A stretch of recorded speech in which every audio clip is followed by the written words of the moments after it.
Nama Ragnar Oratmangun belakangan memang sedang gencar dibicarakan, terutama bagi para penggemar timnas Indonesia. Pasalnya, penyerang Go Ahead Eagles di Liga Belanda berusia 23 tahun tersebut terus dirumorkan bakal bisa memperkuat timnas Indonesia lewat jalur naturalisasi. Bahkan pada Rabu, tanggal 5 Januari tahun 2022, PSSI melalui Hassani Abdul Ghani selaku eksekutif, menyebut jika Ragnar Oratmangun telah menyatakan ketersediaannya untuk dinaturalisasi menjadi WNI.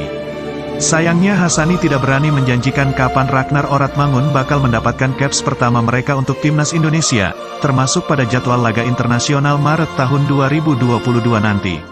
Ragnar Oratmangun juga masih belum bisa dipastikan apakah bakal tampil dalam lanjutan kualifikasi Piala Asia 2023 sekitar 2 bulan setelahnya.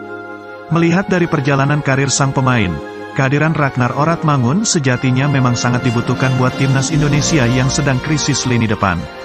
Hal itu bahkan disampaikan langsung oleh Shin Tae-yong pasca babak final Piala AFF 2020 melawan Thailand beberapa waktu lalu. Pada musim 20/21, Ragnar Oratmangun mencetak 9 gol dan memberikan 2 assist dalam 23 pertandingan bersama SC Cambuur, serta membantu tim menjuarai Keukenkampioen Divisi atau kasta kedua Liga Belanda. Dengan statistik tersebut, menarik dinanti performa timnas Indonesia andai resmi diperkuat Ragnar Oratmangun. Namun kedatangan Ragnar Oratmangun nanti tampaknya bakal hadirkan korban dalam susunan starter line-up timnas Indonesia. Lantas siapa sajakah mereka?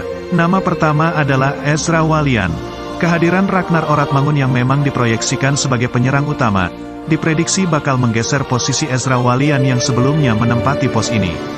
Berbekal pengalaman mentas di Liga Belanda yang masih terus berlanjut sampai sekarang, Ragnar Oratmangun memang berada di daftar teratas untuk menempati posisi striker timnas Indonesia.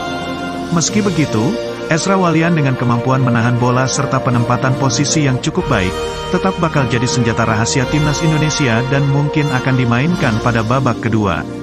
Atau jika Shin Tae-yong membutuhkan banyak gol, 2 striker jebolan Liga Belanda ini bisa dimasukkan bersama dalam taktik 4-4-2 atau 3-5-2. Berikutnya adalah Ramai Rumakik. Meski bukan berposisi sebagai striker, namun Ramai Rumakik bisa saja tergeser posisinya di line-up timnas Indonesia lantaran Ragnar Oratmangun bisa bermain melebar. Melansir dari Transfermarkt, disebutkan bahwa Ragnar Oratmangun pernah 22 kali bermain sebagai sayap kiri serta 19 kali di sayap kanan. Catatan ini membuktikan bahwa kecepatan Ragnar Oratmangun bisa menjadi senjata mematikan timnas Indonesia jika ditempatkan sebagai winger. Melihat dari starting lineup yang kerap dimainkan STY selama Piala AFF, posisi Ramai Rumakik jadi yang paling mungkin diganti. Pasalnya di winger kanan sudah hampir pasti ditempati Witan Sulaiman. Tercatat, pemain 20 tahun tersebut belum pernah absen satu kali pun bersama timnas Indonesia di Piala AFF 2020. Terakhir adalah Rahmat Irianto. Gelandang bertahan berusia 22 tahun ini merupakan pilar penting timnas Indonesia selama gelaran Piala AFF 2020. Bersama Ricky Kambuaya serta Alveandra Dewangga, ketiganya berhasil menjaga kedalaman serta membantu serangan timnas Indonesia dari second line. Akan tetapi, kehadiran Ragnar Oratmangun akan sedikit merubah pasangan trio ini.